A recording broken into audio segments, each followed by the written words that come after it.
Hey guys, നിങ്ങൾ കണ്ടിട്ടുണ്ടാവും social മീഡിയയിൽ ബാഡ് ടച്ച് ചെയ്തെന്ന് പറഞ്ഞ് ഒരു പെൺകുട്ടി വീഡിയോ പ്രചരിപ്പിച്ചിട്ടുണ്ടായിരുന്നു. അതിൽ ആ ഒരു വ്യക്തി തീർത്തും എന്താ പറയാ തെറ്റുകാരനല്ല. നമുക്ക് ആ വീഡിയോ കണ്ടാൽ തന്നെ മനസ്സിലാവും.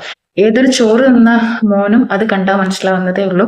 കാരണം നമ്മുടെ ശരീരത്തിൽ ഒരു ബാഡ് ടച്ച് ആണ് നടക്കുന്നത് എങ്കിൽ ഒരു ഒരു അപരിചിതനായ ഒരാൾ നമ്മളെ ബാഡ് ടച്ച് കൊണ്ട് നമ്മളെ കീഴ്പ്പെടുത്താൻ നോക്കുന്നുണ്ടെങ്കിൽ നമുക്കത് പെട്ടെന്ന് നമുക്ക് ആ ഒരു ടച്ച് കംഫർട്ട് അല്ലെങ്കിൽ നമുക്കത് മനസ്സിലാവും. അപ്പൊ നമ്മുടെ മുഖഭാവം തന്നെ മാറും. മനസ്സിലായില്ലേ? നമ്മതിങ്ങനെ ആസ്വദിക്കുന്ന ഒരു രീതിയിലാണെങ്കിൽ അത് നമുക്ക് പെട്ടെന്ന് ആ ഒരു വീഡിയോയിൽ മനസ്സിലാക്കാം. പക്ഷെ ഇതിലൊന്നും അങ്ങനെയൊന്നുമല്ല. ഇതിൽ ആ പെൺകുട്ടി ശരിക്കും സന്തോഷവതിയായിട്ട് തന്നെയാണ് ആ ഒരു വീഡിയോ ഷൂട്ട് ചെയ്യുന്നുള്ളത്.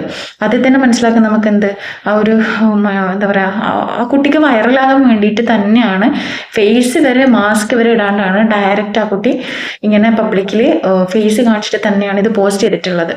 അപ്പൊ അതില് നമുക്ക് മറ്റൊന്നും ചിന്തിക്കാനില്ല. മനഃപൂർവ്വം ആ ഒരു മനുഷ്യനെ കരിവാരിത്തേക്കാൻ തന്നെയാണ് ആ ഒരു പെൺകുട്ടി ശ്രമിച്ചിട്ടുള്ളത് തന്നെ പറയണം. കാരണം ആ വീഡിയോ കണ്ട ഏത് പൊട്ടനും മനസ്സിലാവും ആ കുട്ടി എന്താ പറയാ അയാളുടെ അടുത്തേക്ക് എന്താ ഇങ്ങനെ മാറും കൊണ്ട് ഇങ്ങനെ ഭയങ്കരമായിട്ട് ടച്ച് ചെയ്യുന്നത് തന്നെ അതിൽ വ്യക്തമായിട്ട് കാണാം.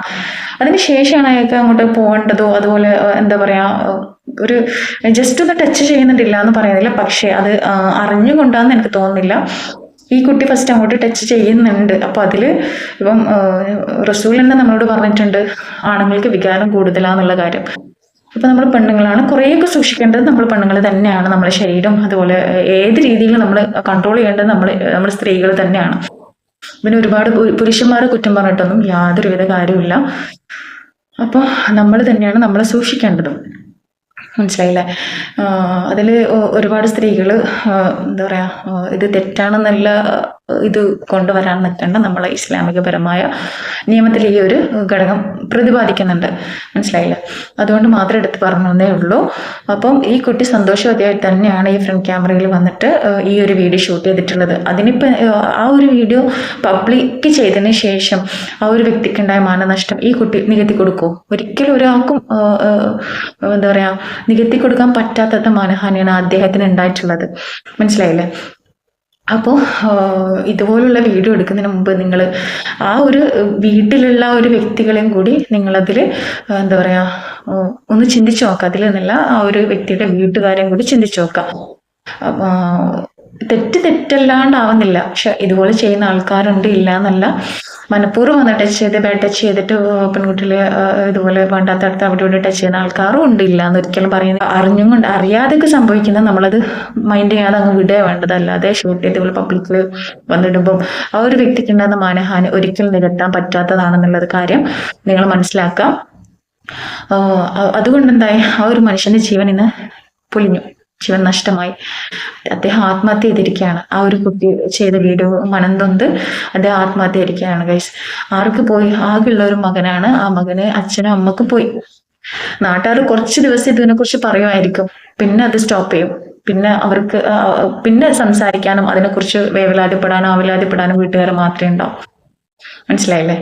അപ്പോ ആ ഒരു മാധ്യമങ്ങളിലൂടെ ദൃശ്യം പ്രചരിച്ചതിന് പിന്നാലെ യുവാവ് ജീവനൊടുക്കി. കോഴിക്കോട് ഗോവിന്ദപുരം സ്വദേശി ദീപക്കാണ് മരിച്ചത്. ദീപക് ബസ്സിൽ വെച്ച് ലൈംഗിക അതിക്രമം കാട്ടിയെന്നായിരുന്നു യുവതിയുടെ ആരോപണം. തിരക്കുള്ള ബസ്സിൽ വെച്ച് യുവതി ചിത്രീകരിച്ച വീഡിയോ സാമൂഹിക മാധ്യമങ്ങളിൽ പ്രചരിച്ചതിന് പിന്നാലെയാണ് ദീപക് ആത്മഹത്യ ചെയ്തത്. വസ്തുതാവിരുദ്ധമായ പ്രചാരണമാണ് യുവതി സാമൂഹിക മാധ്യമങ്ങളിൽ നടത്തിയതെന്നും ദീപക് കടുത്ത മാനസിക സംഘർഷത്തിലായിരുന്നുവെന്നും ബന്ധുക്കൾ ആരോപിക്കുന്നു. ആ പ്രതികരണത്തിലേക്ക് ഒരു കണ്ണുകളിലേക്കും വരാതെ കച്ചറക പോലും എത്തിയാത്ത ഒരാളാണ്. എന്തെങ്കിലും ഇഷ്യൂ ഉണ്ടെങ്കിൽ പോലും ആള് അതിന് മുന്നിലേക്ക് കയറി വരാത്തൊരു മനുഷ്യൻ. ഇങ്ങനെയൊരു സംഭവം കാണുമ്പോൾ അപകർഷമായിട്ട് അവന്റെ വല്ലാണ്ട് വേദനിച്ചിട്ടുണ്ടാവും. അതുകൊണ്ടാണ് അവൻ ഇങ്ങനെ എന്തായാലും ഇനിയും ഇങ്ങനത്തെ വീഡിയോസ് ഒക്കെ ചെയ്യുന്നവരോട് പ്രത്യേകം പറയാനുള്ളത് മറ്റൊരാളെ ജീവിതം എടുത്തിട്ട് കൊണ്ടാടരുത് എന്നുള്ളതാണ്.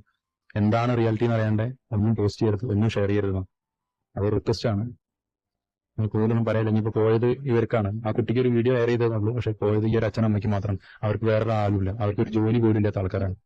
എന്താവും അവരുടെ മുന്നിലേക്കുള്ള ജീവൻ എന്നുള്ളത് കണ്ടറിയേണ്ടി വരും.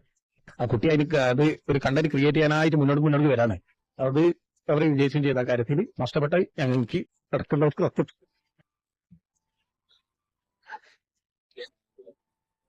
അവരെ ഞാൻ അറിയണ കാലം മുതലേ അവനൊരു ഇതിലും ഇല്ല. ഞാൻ അവനെ അത്ര ഞങ്ങളൊരു വേണ്ടത്തരത്തിൽ പോലും പോകില്ല. അവനെ ഞങ്ങളെ സുഹൃത്തുക്കൾക്കായാലും ആർക്കായാലും അറിയാം. ഇപ്പോൾ വീഡിയോ ഇത്രയല്ലോ. നെക്സ്റ്റ് വീഡിയോ കാണുന്നവരെ ബൈ.